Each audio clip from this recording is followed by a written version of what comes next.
চলবে না, চলবে চলবে না, চলবে না। আমাদের এলাকা দেহ ব্যবসা চলবে না, চলবে না, চলবে না, চলবে না। আমাদের এলাকা দেহ ব্যবসা চলবে না, চলবে না, চলবে না, চলবে না। শান্তিবাজার এলাকা দেহ ব্যবসা চলবে না, চলবে না। দেহ ব্যবসায় জড়িত মহিলার ঘর ভাঙচুর সহ এক যুবককে পুলিশের হাতে সমঝে দিলেন স্থানীয় জনতা। দেহ ব্যবসা চালানোর অভিযোগ, বাড়ি ভাঙচুর। উত্তম মাধ্যম দিয়ে এক যুবককে পুলিশের হাতে তুলে দিলেন স্থানীয় জনতা। মঙ্গলবার সন্ধ্যার পর এই চাঞ্চল্যকর এই ঘটনাটি সংঘটিত হয়েছে পাঁচগ্রাম থানা এলাকায় উত্তর কাঞ্চনপুর দ্বিতীয় খণ্ডে। দীর্ঘদিন ধরে এই এলাকায় দেহ ব্যবসার কাজ চালাচ্ছিল এক মহিলা, এমন অভিযোগ স্থানীয় মানুষের। আর এর জোরেই ক্ষুব্ধ হয়ে স্থানীয় মানুষ মহিলার ঘরে ভাঙচুর চালান। স্থানীয় লীলা রানী দাস, সজনা রানী দাস, মমতা দাস, রোমা দাস সহ অন্যান্যরা জানান, জৈনিক ওই মহিলা দীর্ঘদিন ধরে নিজের ঘরেই দেহ ব্যবসা চালিয়ে আসছেন। বিভিন্ন ধর্মের পুরুষরা এই মহিলার ঘরে আসা যাওয়া করেন। এ নিয়ে স্থানীয় সচেতন মানুষ অনেকবার বাধা দিলে এতে কর্ণপাত করেননি ওই মহিলা। উল্টো স্থানীয় মানুষের সাথে নানাভাবে অশ্লীল গালিগালাজ ও হুমকি দুমকি দিয়ে থাকেন। দেহ ব্যবসা চালানোর জন্য বাধা দেওয়ায় আজ একদল গুন্ডা বাহিনী নিয়ে এলাকায় হুলস্থুল পরিস্থিতি সৃষ্টি করেন ওই জৈনিক দেহ ব্যবসায়ী মহিলা। একসময় স্থানীয় পুরুষ মহিলারা বের হয়ে গুন্ডা বাহিনীকে আটক করার চেষ্টাও করেন, কিন্তু পরিস্থিতি বেগতিক দেখে পালিয়ে যায় গুন্ডা বাহিনী।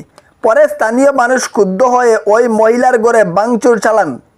পরে স্থানীয় মানুষ ওই মহিলার স্বামীকে আটক করে পুলিশকে সমঝে দেন। ঘটনার পর স্থানীয় মানুষ ওই মহিলাকে গ্রেফতারের দাবিতে উত্তাল প্রতিবাদ গড়ে তোলেন। তারা বলেন, অতি সত্বর ওই মহিলাকে গ্রেফতার করতে হবে এবং ওই এলাকার অসামাজিক কার্যকলাপ বন্ধ করতে হবে, না হলে তারা বৃহত্তর আন্দোলন গড়ে তুলবেন। হাইলাকান্দি থেকে সুপ্রিয়ান ডায়াসের রিপোর্ট, SP24 টিভির পর্দায়।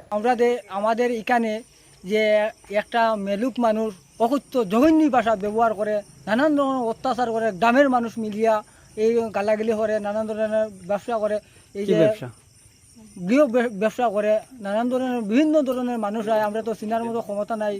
এই যে ব্যবসা শুরু করার পরে আমরা গ্রামের মহিলারা মানে লজ্জা বসিত হইয়া মানে স্কুল কলেজে ছাত্রছাত্রীরা দিতে পারে না, নানান ধরনের অত্যাচার, নানান ধরনের কুব্যবহার, কুআচরণ এইসব ব্যবহার করে, বা দা লইয়া পারে, লাঠি লইয়া পারে, তাই লোকে মানে আমরা কই যদি এইরকম করিস না, বা ভালোভাবে চল, সুন্দরভাবে চল, এইরকম করিস না, নানান ধরনের অকথ্য ভাষা, জঘন্য ভাষা ব্যবহার করে, আর দা লইয়া কুদাকুদি করে, গ্রামের মানুষ মিলে গিয়া গালাগালি করে। এখানে খারা আয় খারা এখানে এখানে তো আয় দাদা কিতা কইতাম, মানে হিন্দু আর মুসলিম আর নাগাও আর বুদ্ধ আর এটা চিনার মতো নাই, মানে বিভিন্ন ধরনের মানুষ কি হইতাম, দুঃখের বিষয় মানে আর কি। এইরকম মানে বাধা দিলে আমরা অত্যাচার করে, মানে ভয় দেখায়, প্রাণের ভয় দেখায়, যেন সেদমারি খাটি লিমু, গলা খাটি লিমু, নানান ধরনের অত্যাচার, অকথ্য ভাষা, জঘন্য ভাষা। যেমন একটা ছেলে মানুষ, আমি মেলুক মানুষ। মহিলার নামটা কি? রাকি রানী দাস। উনি এখন কোথায় বর্তমানে? উনি ওখান কই গেছে জানি না, তাইতে তো আমরা গ্রামের পাড়ার মানুষে বেঠিনতে আর কি ধরা লাগে চেষ্টা করলা, তাই তো বাগি গেছে কই থেকে গুন্ডান লইয়া আসলো। এই যে আমরা গ্রামের মেলুকরে ফিটিবার লাগি, আমরা মেলুকে তারারে ধরতে গিয়া তাই বাগি গেছে গিয়া। ছেলে যেটা মানে বেটা যেটা ইটারে ধরা হয়েছে, ধরিয়া রাখি আমরা থানা কল করছি, থানা দিলেছি আমরা। এখন দাবি কিটা? এটা আমরা এখানে আমার দাবি ওটাও, মানে আমরা দেশবাসী গ্রামও মানে আমরা এটা রাখতে চাই না। আমরা দেশ নষ্ট করে দেয়, গ্রাম নষ্ট করে দেয়, বাচ্চা কাচ্চা নষ্ট হয়ে যায় আর কি, আমরা স্কুল কলেজে দিতে পারি না। এই নিয়ে আমার বক্তব্য।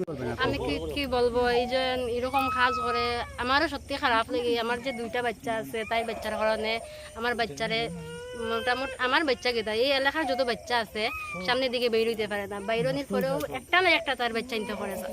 তারপরে তার কাছে যদি মানে কোনো কথা লইয়া আই, তাই কিতা কইব এটা আমি জানি না, আমার বাচ্চা নিতে লগে যে লাগবো আমি তার হাত কাটিব, ট্যাং কাটিব, এরকম কথা কয় সবসময়। তাই এখানে মানে সেই যে মহিলা উনি কি করে থাকেন?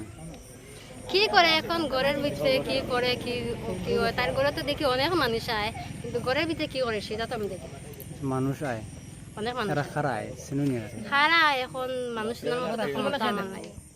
বেলা বা দিনের বেলা আমি যদি চিনতাম তাহলে তো আপনারা কইতাম। এটা তো বিভিন্ন ধরনের মানুষ।